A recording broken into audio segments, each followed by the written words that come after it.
आज के इस वीडियो में आप सभी को कक्षा 10 गणित डॉक्टर मनोहर रे बुक से जो है प्रश्नावली 3G की सवाल बताएंगे, जो कि ये पार्ट 2 है। और पार्ट 2 में जो है आपको 7 से लेकर हम लगभग 7 से लेकर 6 सवाल बताएंगे, यानी कि 7 6 13 12 13 नंबर तक आपको बताएंगे आज के इस वीडियो में। और पार्ट 1 में जो है आपको 1 से लेकर 6 सवाल तक हमने कंप्लीट करा दिए थे। और जितनी भी सवाल लिए हुए हैं सबका सब नई वाली बुक से लिए हैं। आप लोग नई वाली बुक में देखेंगे तो सारी सवालें मिलेंगी। और बहुत सारे बच्चे ऐसे होते हैं जो पुरानी बुक इस्तेमाल करते हैं। अगर आप भी पुरानी बुक इस्तेमाल कर रहे हैं तो प्रश्नावली हो सकता है एक आगे पीछे हो, जैसे GH हो सकता है एच में हो, या तो इसके एक पहले प्रश्नावली में हो सकता है। बाकी सभी सवालें आपकी बुक में मैच करेंगी। यहाँ पर देखिए क्या बोला गया है, किराए पर पुस्तक देने वाले किसी पुस्तकालय का जो है, क्या बोला गया है, किराए पर पुस्तक देने वाले किसी पुस्तकालय का प्रथम 3 दिनों का एक नियत किराया, मतलब 3 दिन का एक फिक्स किराया है कि आप 3 दिन के लिए लोगे तो इतना किराया रहेगा। उसके बाद प्रत्येक अतिरिक्त दिन का अलग किराया है। सरिता ने 7 दिन के लिए, कितने दिन के लिए, 7 दिनों तक एक पुस्तक रखने के लिए 27 रुपये अदा की मतलब कोई किताब ली थी, 7 दिन तक वो रखी थी, उसके लिए जो है 27 रुपये पुस्तकालय को देना पड़ा उन्हें, मतलब पुस्तकालय वाले को वो दी का किताब के साथ अदा किए। जबकि सुशी ने एक पुस्तक 5 दिनों तक रखने के लिए, मतलब रखने के लिए जो है 21 रुपये, रखने के 21 रुपये अदा किए हैं। और फिर नियत किराया और प्रत्येक अतिरिक्त किराया हमें ज्ञात करना है। और भाई लाइट नहीं, आप लोग ध्यान दीजिएगा, थोड़ा वीडियो की क्वालिटी जो है आप लोग हाई कर लेना, चमक तेज कर लेना, क्योंकि लाइट नहीं है हमारे तरफ। भाई आंधी आई थी जिस कारण से लाइट कट गई है, 2 दिन हो गया अभी नहीं आई।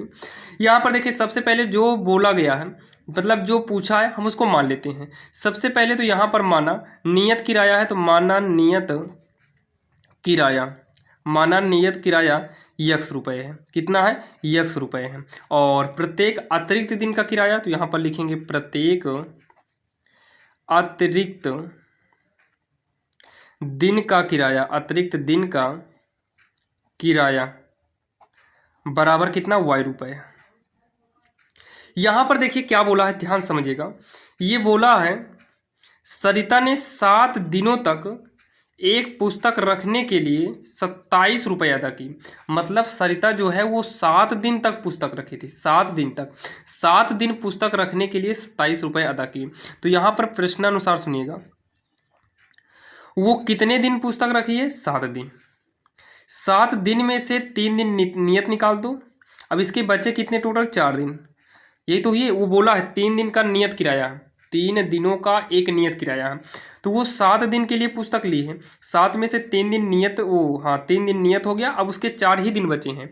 तो यहाँ पर लिखेंगे 3 दिन का नियत तो होगा, तो नियत का मतलब 3 यक्स, और ये 4 दिन का अतिरिक्त होगा, तो अतिरिक्त वाले में जो है अतिरिक्त दिन का किराया वाई है, तो 4 गुणे वाई 4 वाई हो जाएगा। और अगर ये अतिरिक्त और मतलब ये अतिरिक्त दिन का किराया और नियत किराया दोनों मिलकर कितना अदा कर रही है, वो 27 रुपये अदा कर रही है, यानी कि बराबर में 27, समीकरण 1 हो गया।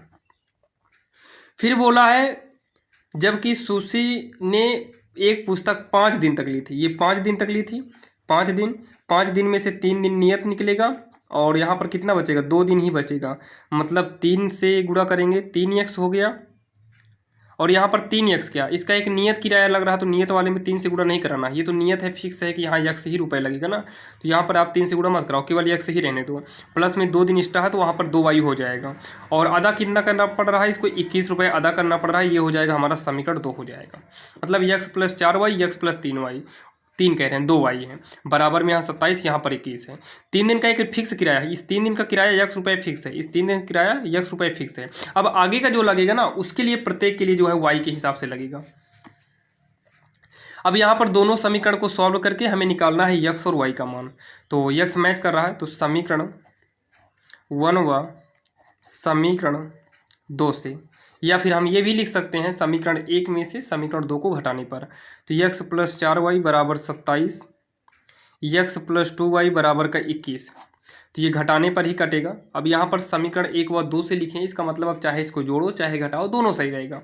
तो यक्स से यक्स को काट देंगे, 4 वाई में से 2 वाई घटाएंगे तो 2 वाई बराबर 27 में 21 को घटाएंगे 6 होगा, वाई बराबर कितना हो गया 6, 2 का पक्षांतर करेंगे बटे में, 2 का नाम 2, 2 3 6, तो वाई बराबर कितना आएगा 3 आएगा। अब वाई का मान हम समीकरण 1 में रखकर यक्स निकालते हैं, तो समीकरण 1 से ये भी हम कर सकते हैं। बाकी यहाँ पर लिख सकते हैं y का मान समीकरण 1 में रखने पर। तो समीकरण 1 क्या है, x है प्लस में 4y है, तो 4 गुणे y की जगह पर 3 होगा बराबर 27। तो x प्लस चढ़ती है 12 इक्वल 27। तो x बराबर 27 माइनस 12, तो x बराबर 5, एक कितना हो जाएगा, x बराबर 15 हो जाएगा। x बराबर कितना होगा, 15 होगा। तो यहाँ पर लास्ट में हम लिखेंगे अतः नियत किराया, क्योंकि हम जो माने उसको रखना ही पड़ेगा। अतः नियत किराया कितना है, नियत किराया को हम x माने थे तो 15 रुपये है। अतिरिक्त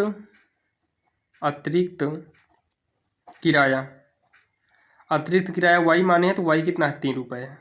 ये इसका आंसर हो जाएगा, जो कि काफ़ी आसान था और आप सभी के समझ में आया होगा। बस यहीं पर समझना था कि भाई वो 7 दिन के लिए कहा है, मतलब 7 दिन के लिए सरिता ले रही है, तो भाई जो 3 दिन का है वो फिक्स किराया x हो गया, अब बचे 4 दिन का y के हिसाब से लग गया था। वैसे नीचे वाला भी किए थे। दोनों समीकरण को सॉल्व करना है, x y का जो मान आएगा वही क्या होगा, आंसर हो जाएगा। अब यहाँ पर जो सवाल नंबर अगली है, यानी कि 8वीं नंबर है, बोला गया है कुछ धन किसानों के बीच बराबर बांटा जाना है। कुछ पैसा हमारे पास है और किसानों के बीच हमें बराबर भागों में बांटना है। तो सबसे पहले ये चेक करते हैं आखिर किसानों की संख्या कितनी है और भाई धन कितना है। तो यहाँ पर हम मान लेते हैं, माना जो कुल धन है ना, माना कुल धन यक्स है तथा जो किसानों की संख्या है वो वाई है। किसानों की संख्या y, तब यहाँ पर आप लोग ध्यान सुनिएगा, किसानों की धन कितना मान लिए हैं, मान लो हमारे पास कुल x रुपये है और किसानों की संख्या y है। अब मान लो हमारे पास पैसा है और हमें दूसरों में बांटना है, तो कैसे बांटेंगे, देखिए सबसे पहले मान लो हमारे पास 1000 रुपये है, अगर हमें 5 लोगों में बांटना है ना, 5 से भाग देना होगा, मतलब 1000 रुपये हमारे पास है और ये 5 लोगों में बांटना है। तो सेम वही कहानी यहाँ पर भी है, जो पैसा रहेगा वो ऊपर रहेगा और किसानों की संख्या नीचे रहेगा। तो बांटने की जो संख्या है या बांटने का जो तरीका रहेगा वो पैसा ऊपर रहेगा, पैसा मतलब यक्स ऊपर रहेगा और किसानों की संख्या यानी कि वाई क्या रहेगी, नीचे रहेगी। अब यहाँ पर देखिए क्या बोला गया है प्रश्न में। तो सबसे पहले यहाँ सुनिएगा, जो यहाँ प्रश्नानुसार हम डालते हैं, प्रश्नानुसार। अब देखिए x बटे वाई जो आया है दोनों तरफ ऐसे लिख लो, सबसे पहले तो दोनों तरफ ऐसे ही लिखना है, ठीक। लिखने के बाद क्या बोला गया है, यदि 2 किसान कम होते हैं। अब बताओ किसान ऊपर है कि नीचे है, तो ऊपर पैसा है नीचे किसान है। अगर 2 किसान कम होते तो भाई 2 किसान कम कर दिए, कम किए कि नहीं। अगर 2 किसान कम होते तो प्रत्येक को 50 रुपये अधिक मिलते। तो ये जो रुपये मिल रहा था ना, 50 रुपये क्या मिलेंगे, अधिक मिलेंगे। समझे कि नहीं। पहले एक्स वाई को हम लिखे थे, वीडियो को आप स्किप करके देखिएगा। पहले हम एक्स बटे वाई लिखे थे, फिर 2 किसानों की संख्या कम तो किसान की संख्या में कम किए तो 50 रुपये अधिक मिलेंगे, मतलब ये रुपये था, ठीक। मतलब रुपये बांटने का तरीका है ना, ये यहाँ रुपये बांटने का तरीका। तो ये हो जाएगा, इसको सॉल्व करके थोड़ा समीकरण बनाते हैं। तो यक्स अपान वाई माइनस 2 हो जाएगा, ये उधर जाएगा माइनस में यक्स बटे वाई इक्वल का 50 बचेगा। कितना बचेगा, इक्वल का 50, और ये बन जाएगा हमारा, पता है समीकरण 1 बनेगा। फिर क्या बोला है, 50 रुपये अधिक मिलते हैं यदि किसानों की संख्या 2 अधिक होती, किसानों की संख्या 2 अधिक होती। पुनः मतलब फिर से वही x बटे वाई और फिर से x बटे वाई। कह रहा है अगर किसानों की संख्या 2 अधिक होती तो अब की 2 जुड़ेगा, अधिक के लिए 2 जुड़ेगा, तो क्या है 30 रुपये कम मिलते। तो यहाँ पर क्या करेंगे हम, 30 रुपये कम कर देंगे। तो x बटे में y माइनस 2 प्लस में है, इसको उधर ले आएंगे तो माइनस का x बटे वाई होगा, बराबर में माइनस 30 बचा, और ये बन जाएगा हमारा समीकरण 2 बन जाएगा। क्या बनेगा, समीकरण 2 बन जाएगा। अब जो है क्या काम करेंगे पता है, दोनों समीकरण को हम सॉल्व करेंगे। तो सॉल्व करते हैं समीकरण को, तो चलिए सॉल्व करते हैं। तो यहाँ पर लिखेंगे समीकरण, देखिए माइनस में x बटे वाई है और यहाँ पर भी माइनस x बटे वाई है, तो समीकरण 1 में से समीकरण 2 को घटाना है ताकि एक माइनस माइनस प्लस होकर कट जाए। तो समीकरण 1 में से समीकरण 2 को घटाने पर, तो समीकरण 1 लिखो, x upon y minus 2, x बटे वाई बराबर 50। अगला लिखेंगे यक्स बटे Y plus 2, x upon y बराबर माइनस का 3। घटाते समय चिन्ह बदलता है, ये माइनस होगा, ये माइनस से प्लस और माइनस से प्लस, तो ये माइनस में है और ये प्लस में है। जब चिन्ह बदलेगा तो ये प्लस वाली वैल्यू की मान होगी, माइनस वाला की वैल्यू खत्म हो जाएगी। तो ये दोनों कट गया। पहले ऊपर लिखेंगे यक्स अपान वाई माइनस 2 है, माइनस यक्स बटे में वाई माइनस 2 है, 50 30 कितना होगा, 80 होगा। तो एक प्लस है ये, ठीक। अब इसको सॉल्व करते हैं, तो दोनों में से x कॉमन ले लेते हैं। जब हम x को कॉमन लेंगे तो 1/y+2 माइनस में फिर x कॉमन लेने के बाद कुछ नहीं बचेगा, y-2 ब्रैकेट बंद इक्वल 80 हो गया। आगे जब इसको हम सॉल्व करेंगे तो x दोनों का गुणा ही लघुत्तम होगा, तो y+2 और y-2 दोनों का गुणा लघुत्तम हो जाएगा। तो y+2 से y+2 कट गया, y-2 बचेगा, माइनस y-2 से y-2 कट गया, फिर यहाँ पर y+2 बचा है, ब्रैकेट बंद इक्वल का 80 हो गया। अब इसके बाद जो है x ये y-2 होगा, माइनस y माइनस प्लस -2, एक बार जोड़ा घटाया है तो ये हो जाएगा पहली का वर्ग माइनस में दूसरी का वर्ग इक्वल का 80, माइनस वाई प्लस वाई। यहाँ पर साइड में इसको सॉल्व करेंगे तो ये हो जाएगा x, ये दोनों जुड़कर हो जाएगा -4 अपान में क्या है y² - 4 इक्वल का 80।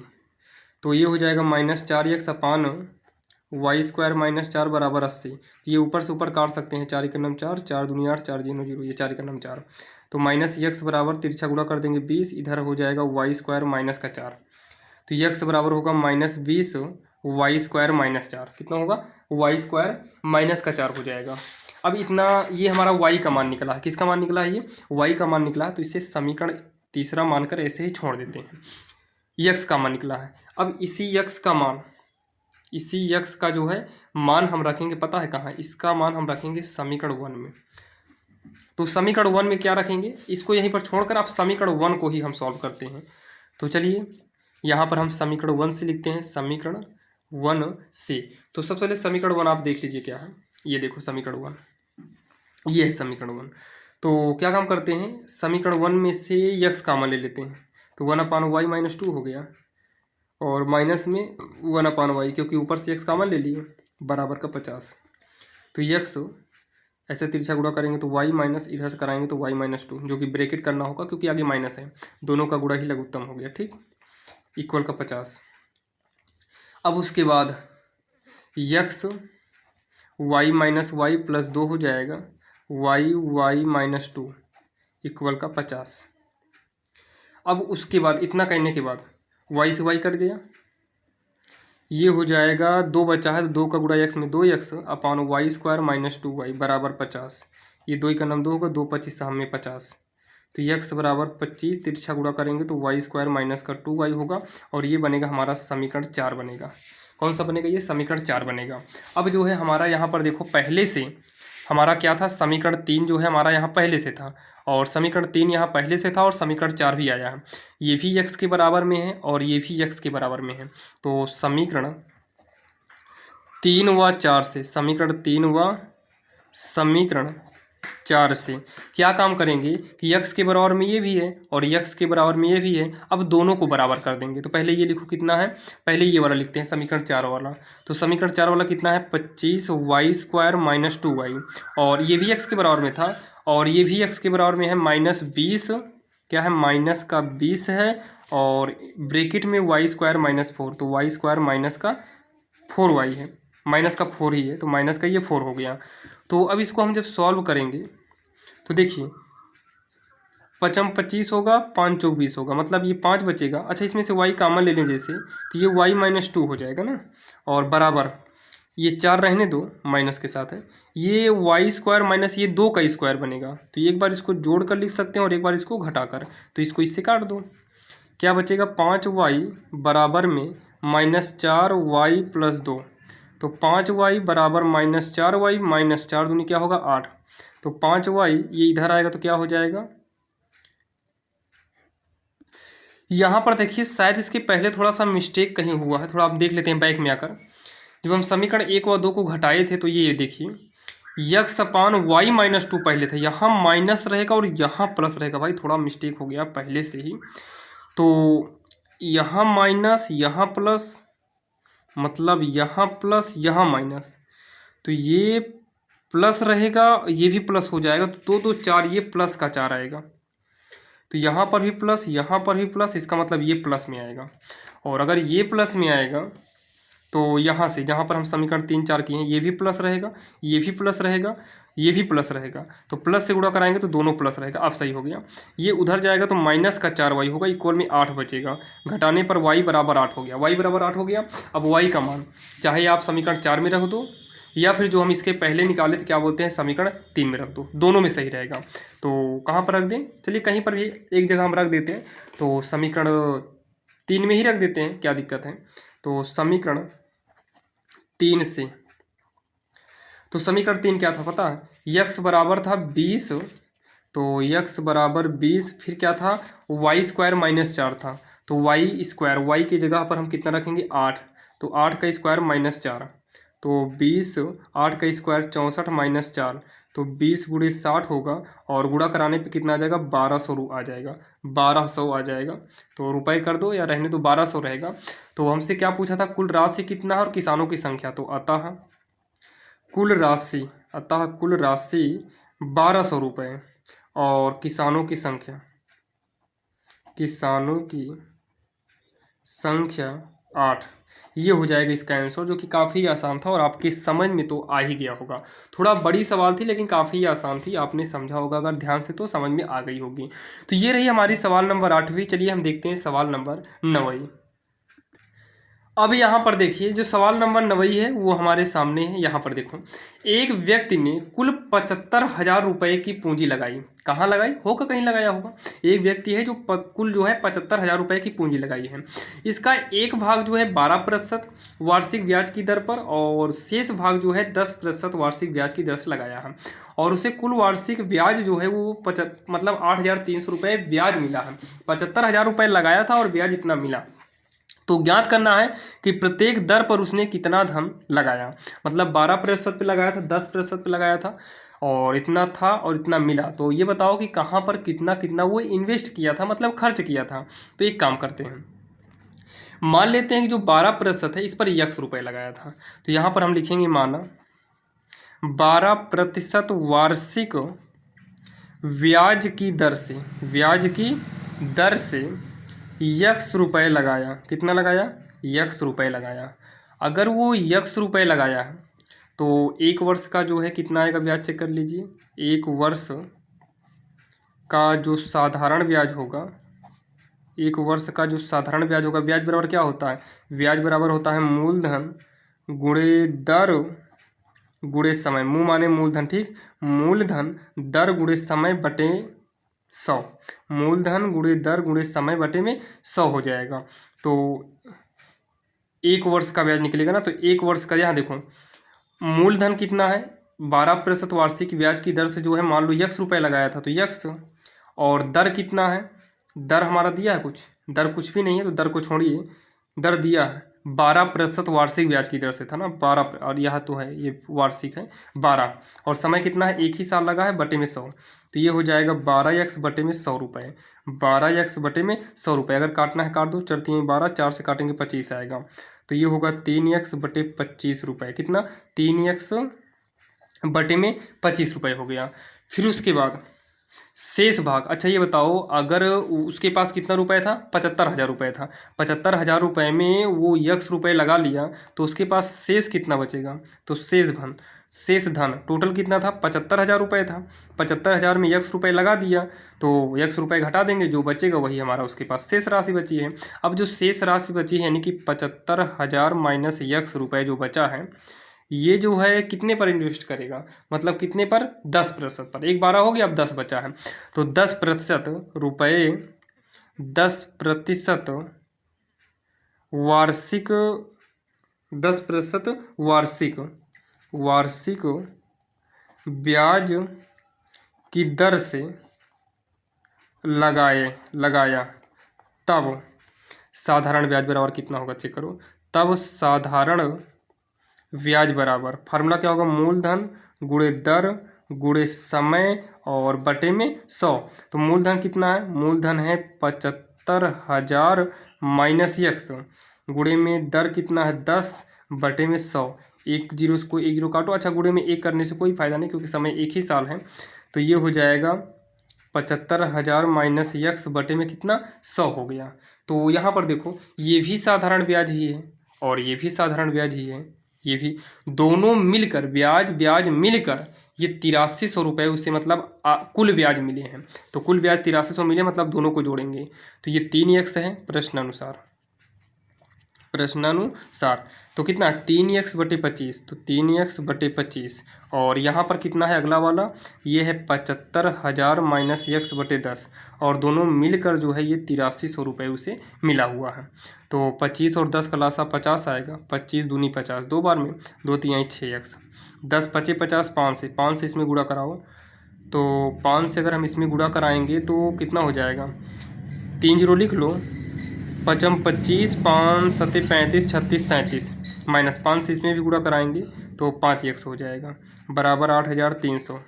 तो देखिए 6x में 5x घटाएंगे तो x आएगा माइनस का 37,500 बटे में 50 है तो तिरछा गुणा कर दो क्योंकि नीचे जगह ज़्यादा नहीं बची है। 5 से गुणा कराएंगे 5 15, 5 8 40, 1 41, 1 जीरो यहाँ का, 2 जीरो यहाँ का, हो गया कितना 3 जीरो। तो x बराबर 41,530, ये इधर आएगा प्लस में 375 3 जीरो। तो x बराबर कितना निकला, इसको जब हम जोड़ेंगे तो ये कितना आ जाएगा, अच्छा जोड़ेंगे क्या, ये आगे प्लस है तो ये प्लस रहेगा, इधर आएगा तो माइनस हो जाएगा ना 75 के बाद। जब इसको हम घटाएंगे तो ये बचेगा 40,000, कितना बचेगा 40,000 रुपये।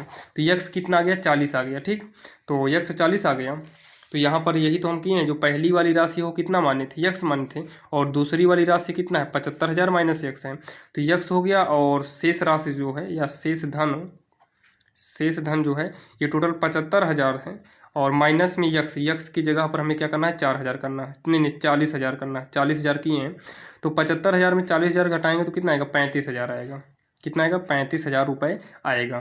तो यहाँ पर हम लिखेंगे अतः सबसे पहला क्या था 12% वार्षिक ब्याज की दर से था और अगला क्या था 10% वार्षिक ब्याज की दर से था। तो यहाँ पर लिखेंगे अतः 12% वार्षिक ब्याज की दर पर 4,000 रुपये, 40,000 रुपये तथा 10% की दर पर 35,000 रुपये लगाया। कितना लगाया 40,000 है और 35,000 रुपये लगाया। यही इसका जो है आंसर हो जाएगा, जो कि भाई थोड़ा टफ सवाल थी लेकिन आपके समझ में आया होगा। जो कि ये सवाल नंबर कौन सी थी 9वीं नंबर थी, काफ़ी आसान था। चलिए अब हम देखते हैं सवाल नंबर 10वीं। अब यहाँ पर जो सवाल नंबर 10वीं है वो आपके स्क्रीन के सामने है। एक व्यापारी ने, ये भी सेम वैसे ही सवाल है जस्ट इसके पहले वाली मॉडल। एक व्यापारी ने बैंक से 5,000 रुपये में से कुछ रुपए 12% ब्याज की दर से लगाया है। तो यहाँ पर सीधा हम लोग साधारण ब्याज निकालते हैं, साधारण ब्याज, और बाकी यहाँ पर भी मान लीजिए 12% पर यक्स लगाएंगे और 15% पर कितना लगाएंगे 5,000 माइनस यक्स हो जाएगा, थोड़ा बहुत का अंतर रहेगा ना 5,000 माइनस यक्स। तो यहाँ पर पहले कंडीशन के लिए यहाँ पर लिखेंगे प्रथम शर्तानुसार, मतलब प्रथम प्रश्न के अनुसार। तो पहली बार जो प्रश्न के अनुसार है, देखिए टोटल यहाँ पर तो 50 रुपये दिया है लेकिन हम पहली बार मान लो कि यक्स रुपये लगाया है, कितना यक्स रुपये लगाया है, वो 12% वार्षिक ब्याज की दर से लगाया है, ठीक। और यहाँ पर देखिए 12% वार्षिक ब्याज की दर से और शेष को 15% वार्षिक ब्याज की दर से लगाया, ठीक। और फिर कह रहा है 2 वर्ष के बाद उसे कुल इतना मिला, मतलब समय भी इसमें 2 वर्ष है तो बटे में 100 ही रहेगा। तो काट दो चरती यहीं 12, 4 से काटेंगे तो आएगा कितना 25 आएगा, कितना आएगा 25 आएगा। तो ये कितना हो जाएगा, ये हो जाएगा 3 दूनी 6x बटे 25 हो गया। और उसके बाद पुनः शर्तानुसार, मतलब फिर से क्या शर्त रखा है कि भाई जो अगला है फिर से जो बचा है, मतलब 12% वार्षिक ब्याज की दर से लगाया कुछ धन, मान लो यक्स लगाया, अब जो बचेगा ना वो 15% वार्षिक ब्याज की दर से लगाएंगे। अब यहाँ पर शेष धन कितना बचा पहले चेक कर लो। टोटल उसके पास 5,000 रुपये था जिसमें से यक्स रुपये लगा ही दिए, तो ये बचा कितना 5,000 यक्स में से यक्स को घटाना पड़ेगा। अब यहाँ पर पुनः जो ब्याज निकल कर आएगा अगला, तो टोटल कितना था उसके पास रुपए 5,000 माइनस यक्स है मूलधन, और ये जो है कितने प्रतिशत पर लगा रहे हैं 15% वार्षिक ब्याज पर। तो 15 करेंगे गुणे में, समय यहाँ पर भी 2 ही लगेगा बटे में 100, देखो कटेगा 5 से काट दो 5 3 15, 5 दूनी 10, 5 जीरो 0, 2 का नाम 2, 2 दहम 10, तो 3 बचा है और 5,000 माइनस यक्स बटे का 10 इतना है ना, ये हो गया। अब यहाँ पर देखो ये वाला ब्याज और ये वाला ब्याज क्या हो जाएगा बराबर हो जाएगा। तो अब ये पहला वाला ब्याज कितना है पता है, ऊपर 6x/25 है, 6x/25 है। और यहाँ वाला कितना है, 3 × 5000 माइनस x/10 है, बराबर। ये दोनों मिलकर जो है उससे कुल कितना मतलब भाई बैंक को देना पड़ रहा है उधार, तो 6350, 6350 रुपये एक्स्ट्रा मतलब ये देना पड़ रहा है दोनों मिलकर। तो 25 और 10 का लासा 50 आएगा, 25 दूनी 50, 2 छंग 12x, 10 पचे 50, 5 बार में पंक्तियाँ 15, फिर 5000 माइनस यक्स बराबर 6320 हो गया।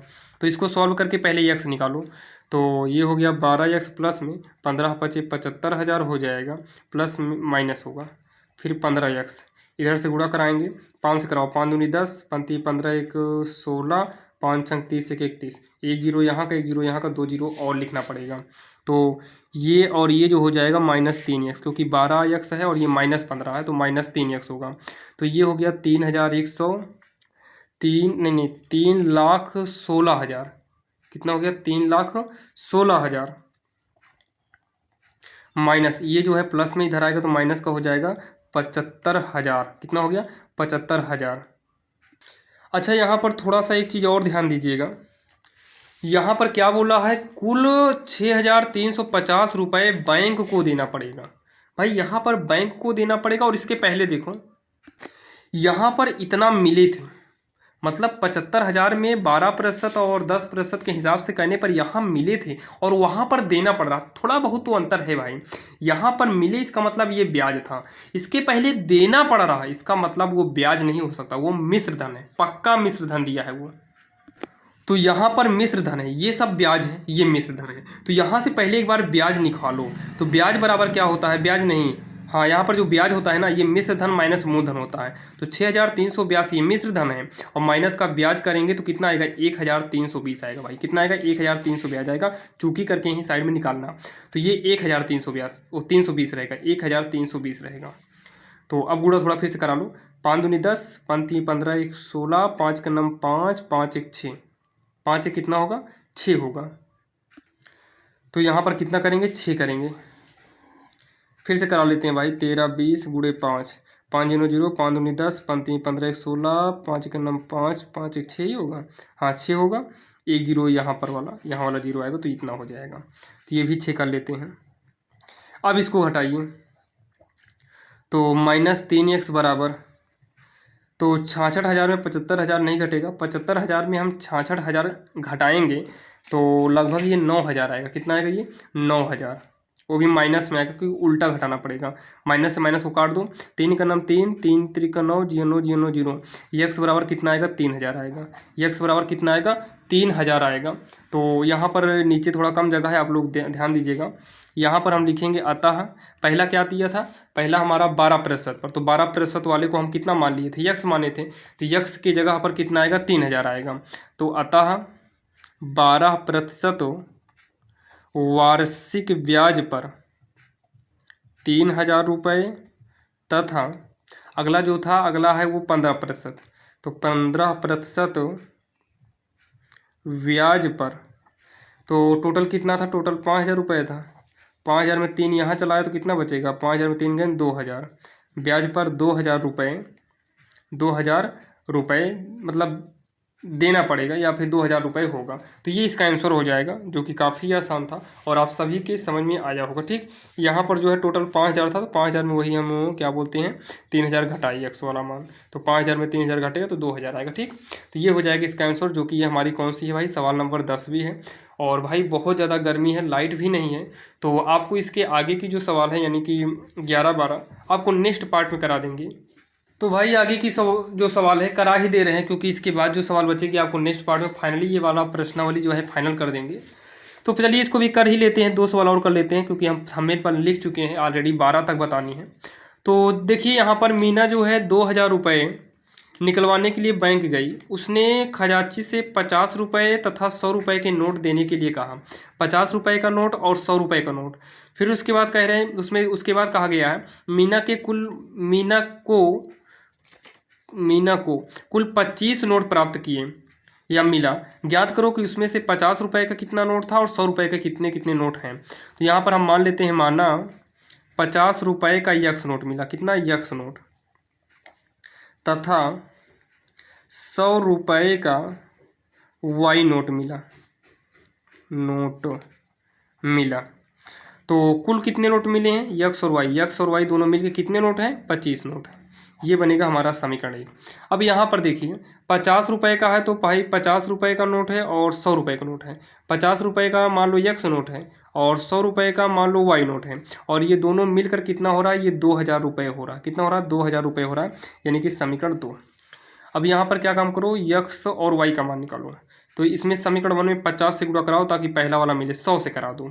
समीकरण 1 में 100 से गुणा करके, अगर हम इसमें 100 से गुणा कर देंगे तो ये दोनों मैच कर जाएगा, घटाने पर कट भी जाएगा, करके घटाने पर 100 से गुणा कराएंगे तो 100x, 100 से कराएंगे 100y, 100 से कराएंगे तो भाई 2500। नीचे वाले से कुछ भी नहीं करना, वैसे ही उतार लो। उसके बाद घटाना है तो माइनस माइनस माइनस, ये इससे कट गया। 100 में से 50 गए, 50x, और ये जो है हमारा 500 आ जाएगा। तो x बराबर कितना होगा? 500 बटे 50, 50 दहम्मा 500, यानी कि x बराबर 10। अब x का मान रख कर जो है समीकरण 1 में y निकालो। तो समीकरण 1 से तो x की जगह पर 10 प्लस y बराबर 25, यही है।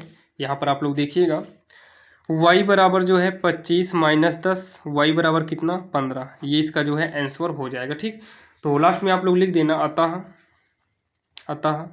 50 रुपये के नोटों की संख्या, यक्स माने हैं तो यक्स को 10 करेंगे 10, और 100 रुपये के नोटों की संख्या वाई की जगह पर 15। ये इसका आंसर हो जाएगा, जो कि काफ़ी आसान था और आप सभी के समझ में आया होगा। और चलिए ये 11 नंबर सॉल्व हो गई है, हम 12 नंबर भी देख लेते हैं और आज के दिन फाइनली हम पूरा खत्म कर देते हैं। लेकिन भाई लाइट ना होने की वजह से जो है आपको हम 12 ही सवाल बता पाएंगे, बाकी वो वाला पार्ट जल्द ही आ जाएगा। कोशिश किया जाएगा, लाइट रहे या ना रहे, बिना लाइट के ही वीडियो बनाएंगे। कोशिश रहेगी। अब लाइट गाँव में भाई जैसे आंधी तूफान आ जाता है तो यहाँ पर लाइट कटने के बाद कई दिन लाइट कट जाती है, और इन्वर्टर भी कितना दिन चलेगा? 1 दिन 2 दिन, इन्वर्टर भी जो है बंद हो जाता है। तो चलिए हम सवाल नंबर जो है 12 भी देखते हैं। और अगर आप लोग भाई सपोर्ट करते रहेंगे ऐसे ही, अगर आप लोग भाई चैनल पर नए सब्सक्राइब करिएगा, इससे सपोर्ट रहेगा तो जल्द से जल्द जो है सौर ऊर्जा लग जाएगा, और उसके बाद पूरा आपको मतलब पूरा वीडियो बना के डाल देंगे, मतलब कोई भी प्रॉब्लम नहीं होगी आप सभी को। बाकी आप लोग सपोर्ट करिएगा भाई, एक सब्सक्राइबर अगर आप लोग बढ़ाते हो तो हो सकता है कि अभी 6000 सब्सक्राइबर हुए हैं, हो सकता है 6 6 12 हो जाएँ। तो यहाँ पर देखिए जो 12 नंबर सवाल है, एक छात्रावास के मासिक व्यय का 1 भाग नियत है। मासिक व्यय का जो है 1 भाग नियत है, तो नियत भाग को हम क्या मानेंगे? जो नियत है भाग उसको हम x मानेंगे। तो यहाँ पर हम लिखेंगे सॉल्व माना नियत व्यय x है। कितना है? x रुपये है। और उसके बाद क्या है? नियत के बाद मतलब एक छात्रावास मासिक व्यय को, मतलब मासिक व्यय का 1 भाग नियत है, मतलब वो महीने में खाने का, मतलब मान लो इससे आप खाना खा रहे हो तो उसमें चाय आपको फ्री मिल जाए, तो उसी हिसाब से थोड़ा सी मतलब इसे चाय आप पियोगे तो वो फ्री में पिलाया जाएगा। लेकिन उसके अलावा आप जो खाओगे ना तो उसके हिसाब से पैसा देना पड़ेगा, उस हिसाब से मतलब ये सवाल बनाई गई है। तथा शेष इस प्रकार इस पर निर्भर करता है कि छात्र ने कितना दिन भोजन लिया है। जब विद्यार्थी ए को 20 दिन भोजन करता है तो उसे 1000 रुपये देना पड़ता है। तो यहाँ पर जो है एक नियत हो गया और एक प्रतिदिन के भोजन का भाड़ा होगा, मतलब व्यय होगा, खर्चा। तो नियत व्यय कितना हो गया? x रुपये। भोजन का व्यय कितना हो गया? y रुपये। ठीक, ये हो गया। ध्यान से सुनिएगा, एक लड़का है वो 20 दिन भोजन करता है। कितना? 20 दिन। तो 20 दिन करा तो भाई भोजन मतलब ये दिन वाला है, प्रतिदिन के भोजन का भी है, मतलब वो 20 दिन कर रहा है तो 20 दिन के हिसाब से कितना हो गया? 20 वाई हो गया। और जो नियत वाला है वो एक्स्ट्रा वाला जुड़ेगा ही, तो x प्लस 20 वाई होगा।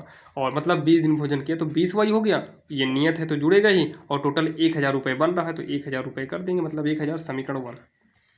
फिर उसके बाद छात्रावास अदा करने पड़ते हैं, जबकि v को 26 दिन में 1000, देखो 26 दिन मतलब 26 वाई, और उसे देना कितना पड़ रहा है? 1180 रुपये, और इसमें नियत x जुड़ेगा, समीकरण 2 बन जाएगा। अब कुछ नहीं करना, आपको समीकरण 1 और 2 निकालना है। तो 2 में से 1 को घटा दो, क्योंकि 2 में से 1 घटेगा तो x वाला कट जाएगा, और ये बड़ा है तो ये ऊपर रहेगा, सही रहेगा। समीकरण 2 में से समीकरण 1 को घटाने पर। तो समीकरण 2 क्या है, यक्स प्लस 26y है बराबर 1180 है और यक्स प्लस 20y है बराबर में 1000 है। घटाओ तो यक्स कट गया, 20y में से 26 में 20 गए 6y, ये 0 8 180 आएगा। तो y बराबर 180/6, 6 18 0 0, y बराबर 30 हो गया। तो y का मान आप समीकरण 1 में रखेंगे। y का मान समीकरण 1 में रखने पर, तो समीकरण 1 में रखेंगे तो यक्स प्लस 20 गुणे वाई, वाई कितना है, वाई 30 है, कितना है 30 है, और बराबर में ऊपर वाले में रखें तो 1000। तो यक्स प्लस 3 दूनी 600 हो जाएगा, 30 भी सामने, बराबर 1000। तो यक्स बराबर होगा 1000 माइनस 600, तो यक्स बराबर कितना हो जाएगा, 400 हो जाएगा। तो लास्ट में लिखेंगे अतः नियत व्यय, मतलब ये स्ट्रक्चर मतलब फिक्स जो चार्ज है वो 400 रुपये है। मतलब यहाँ पर क्या है कि छात्रावास में जो खाना खा रहे हैं वो 400 रुपये, मतलब 400 रुपये में खाना उनको मिलेगा सुबह शाम। अगर इसके अलावा कुछ खा रहे हो तो उसका अलग से लगेगा। तो वही यहाँ पर वाई है कितना, 30, यानी कि भोजन का व्यय प्रतिदिन, प्रतिदिन भोजन का मूल्य या फिर व्यय कितना है, वाई, वाई कितना है 30 रुपये। ये इसका आंसर हो जाएगा, जो कि काफ़ी आसान था और आप सभी के समझ में आया होगा। आज का ये जो वीडियो है भाई, इसकी क्वालिटी भले ही लो हो, लेकिन सारी सवालें काफ़ी आसान तरीके से बताए और आप सभी के समझ में आया होगा। जो कि लाइट नहीं थी फिर भी वीडियो बनाए हुए हैं। और भाई चैनल पर नए हैं तो सब्सक्राइब करिएगा। एक वीडियो बनाने में काफ़ी मेहनत लगती है, जो कि भाई अभी बहुत ही गर्मी का समय है और गर्मी में तो वीडियो बनाना बहुत ही मुश्किल होता है, मोबाइल भी हीट हो जाती है और भाई